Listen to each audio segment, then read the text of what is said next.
Sweepers அரசு ஊழியராக்கு. இது எந்த வகையிலே ஏற்புடையதாக இருக்க முடியும்? இதை போய் அவரிடத்திலே சொன்னால் அவர்களுக்கு எதிராக நாம் பேசுகிறோம் என்று கருதுவார்கள். அதனால்தான் சேர்ந்து நாமும் பணி நிரந்தரம் செய்யுங்கள் என்று சொல்ல நேர்ந்தது. பணி நிரந்தரம் செய்யக்கூடாது என்று சொல்லுவதுதான் அதிலே சரியான கருத்து. குப்பை அள்ளுகிறவர்களின் பிள்ளைகளே குப்பையை அள்ள முடியுமா? அள்ள வேண்டுமா? தலித்துகளின் பிள்ளைகள் தான் குப்பைகளை அள்ள வேண்டுமா? அரசு ஊழியர் ஆக்கினால் அந்த வேலை மறுபடியும் யார் வருவார்கள்? அந்த அரசு பணிக்கு யார் வருவார்கள்?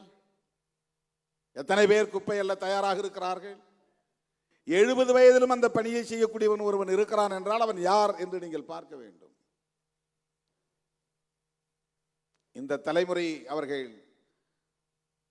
அந்த தொழிலை செய்துவிட்டு போகட்டும், அடுத்த தலைமுறை அந்த தொழிலுக்குள் அவர்கள் போகக்கூடாது என்பது தானே சமூக நீதி.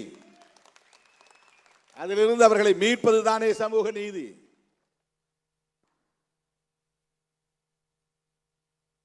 தொழில்நுட்பத்தில் வளர்ச்சியடைந்த நாடுகளுக்கு இது போன்ற சிக்கல்கள் இல்லை.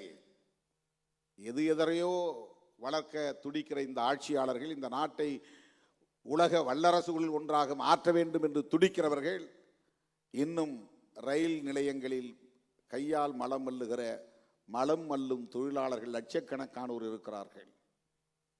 மலம் அள்ளும் தொழிலாளர்கள் யார்?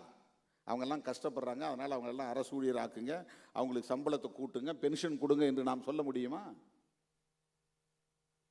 குப்பை அள்ளுகிறவர்களை அப்படியே குப்பை அள்ளட்டும், அவர்களை அரசு ஊழியர்களாக்குங்கள், அவர்களுக்கு பென்ஷன் கொடுங்கள் என்று நாம் சொல்ல முடியுமா?